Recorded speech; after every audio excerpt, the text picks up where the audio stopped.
దేవునికి స్తోత్రం. బ్రదర్ గారికి మా వందనాలు. లాస్ట్ ఇయర్ మార్చ్ 27 రోజు ఈ పాప పుట్టిందండి. మరి పాప పుట్టిన వెంటనే బ్రీతింగ్ ప్రాబ్లం అయ్యి వెంటిలేటర్లో పెట్టడం జరిగింది. పాప అసలు సేవ్ అవుతుందన్న హోప్ లేకుండే. డాక్టర్స్ కూడా చెప్పేసిండ్రు 99% పాప బ్రతకడం కష్టం, ఒక 1% మాత్రం హోప్ ఉంది అని చెప్పేసి. బ్రీతింగ్ రాలేదు, కంప్లీట్గా వెంటిలేటర్ పైన ఎంజిఎంలో ఎమర్జెన్సీలో ఉండే పాప. 12 days వరకు కూడా అసలు పాప ఎట్లా ఉందన్నది కూడా మాకు ఎవరికి తెలియదు. ఈవెన్ ఫేస్ కూడా నేను కూడా చూడలేదు పుట్టిన దగ్గర నుండి.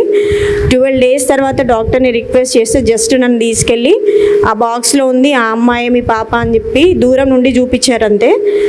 తర్వాత అసలు డాక్టర్స్ కూడా మాకు పర్సనల్గా కూడా చెప్పారు, అసలు పాప బ్రతకదు, మీరు ఎక్కువ హోప్స్ పెట్టుకోకండి అని చెప్పేసి మాట్లాడిండ్రు.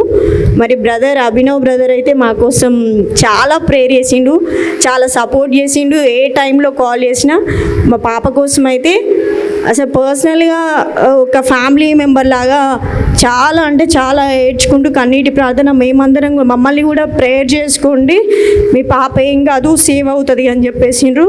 మరి ప్రేయర్ ఆయిల్ ప్రేయర్ చేసి పంపివ్వడము, బేబీకి మొత్తం బాడీకి తలకి మొత్తం కూడా అప్లై చేసిండ్రు ప్రేయర్ ఆయిల్.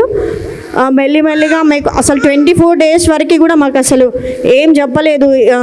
వెంటిలేటర్ పైన ఉంది బేబీ, పెద్ద మిషన్ పైన ఉంది, మీరు ఊరికి అడగడం కూడా వేస్ట్. మరి దేవుడి కృప వలన ఈరోజు పాప ఇట్లుంది, 1 year బేబీ. దేవుడు మా పట్ల చేసిన గొప్ప కార్యాన్ని బట్టి దేవాది దేవునికి వందనాలు, స్తోత్రములు, స్తుతులు చెల్లించుకుంటున్నాను.